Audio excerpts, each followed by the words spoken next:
So for this look, I'm going to be using two bases. I'm using a black base. So we're going to start off with NYX's Black Bean Jumbo Pencil.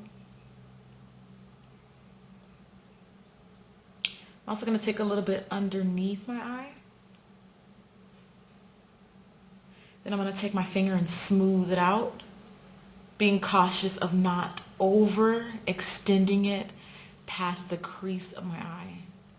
And you really want to make sure you smooth it out to prevent creasing. So don't extend it out too far out. I'm also going to take the white milk pencil for my brow bone. And I'm going to smooth it out. Make sure you switch fingers because this is going to be a dirty process. And you don't want the black to get all up here. So just smooth it out. Probably be easier to use a brush because you can really get up under your brows without messing them up. But I'm just being lazy, sad to say. So you want to really smooth it out. I'm using texture eyeshadow. It's going to be like my buffer color. We're going to be using some really, really, really dark colors. So you want to have a good flesh colored color to buff out those outer edges so that this doesn't look over blended. And I'm going to show you what I mean by that. I'm going to use Vex eyeshadow as my brow bone highlight and my 239 brush.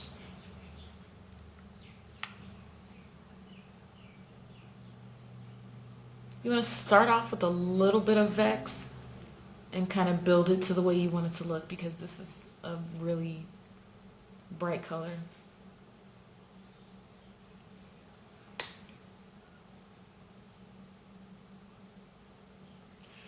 Typographic eyeshadow, a dark gray matte eyeshadow.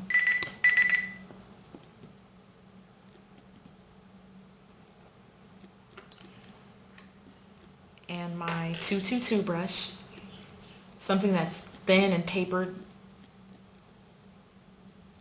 And I'm going to blend this in the inner and outer corner. See, I'm getting the inner corner, and I'm going along and working it in the outer corner, just like that.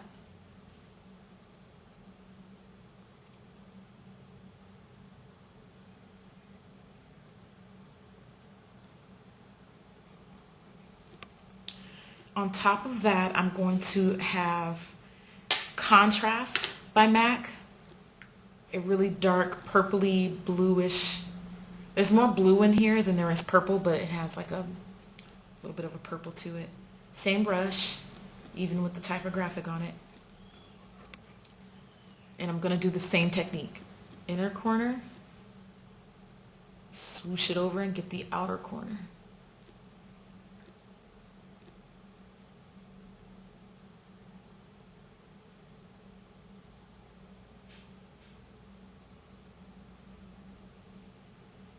Just really, really smoking this out and buffing it really nicely.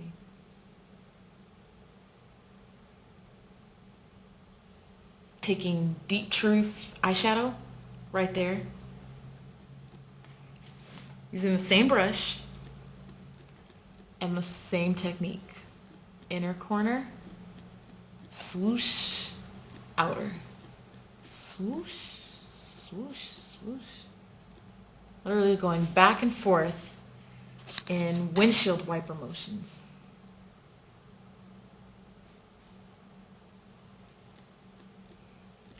The reason why I'm layering on so many colors is I wanted it to be dark, but I also wanted it to be vibrant. As you can see, it has no trouble looking vibrant.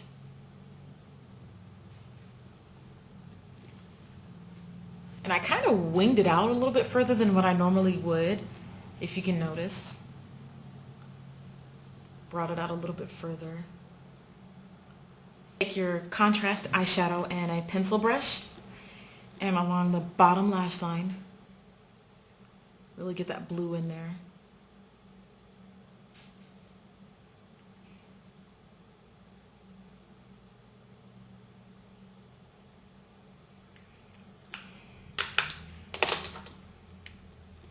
Next I'm using Blue Flame, which is a mineralized eyeshadow. I don't remember what collection it's from, and you might have it at your counter still, and it might not be available because it is a limited item, but it just depends on how much your store has sold out of it, so it might still be available.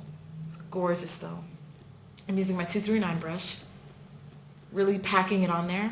And then what I'm going to do is take my Fix Plus and give it a handy dandy spray. Just one or two will do. This is going to help the product adhere to the eye a little bit better. And I'm only applying this color to the center.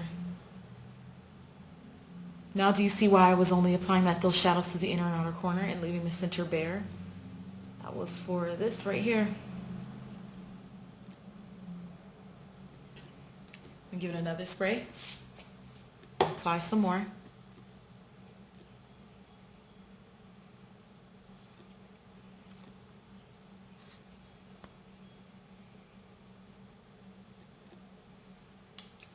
And there's that. Have a little bit of a sparkly effect.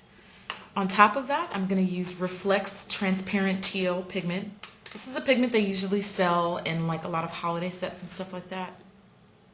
So that's just kind of the way it looks. I really don't want to spill it. And on top of that Blue Flame eyeshadow, we're going to spray it with Fix Plus. And this is going to be applied directly on top of Blue Flame. Oh, I used way too much.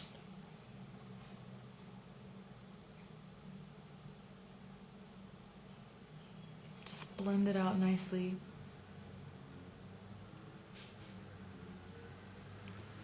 This is like my favorite pigment ever. I love teals and blues. Okay, now I'm going to go back with texture. And when you're using dark colors like that, you don't want them to look too overblended. So this is texture, and I'm using my 224 brush. And I'm just going to go along the edges of the dark blue and kind of buff them out so that they look a little bit more. It softens the look up and keeps it from looking too over the top. And on top of that, I'm going to use Saddle eyeshadow, which is just a really dark brown, a natural dark brown color. I'm also going to work that into my crease.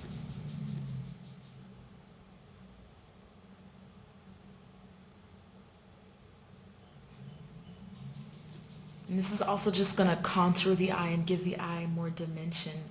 You're really going to see your makeup change when you use these crease colors because they just give your eye a completely different shape. Next I'm going to use my Feline eye kohl. It's one of the best eye kohls I've ever used. And I'm bringing this into my waterline. You really want to just layer this on really dark to kind of go with the rest of the shadow. So there's our Feline. You just want to really get those dark lashes.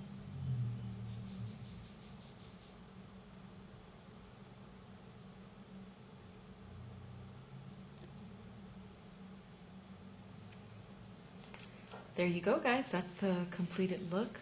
You can add your fluid line if you want. That's actually a step I forgot to do. So I would add your fluid line along your top lash line to finish off the look. And that's pretty much it. Bye, guys.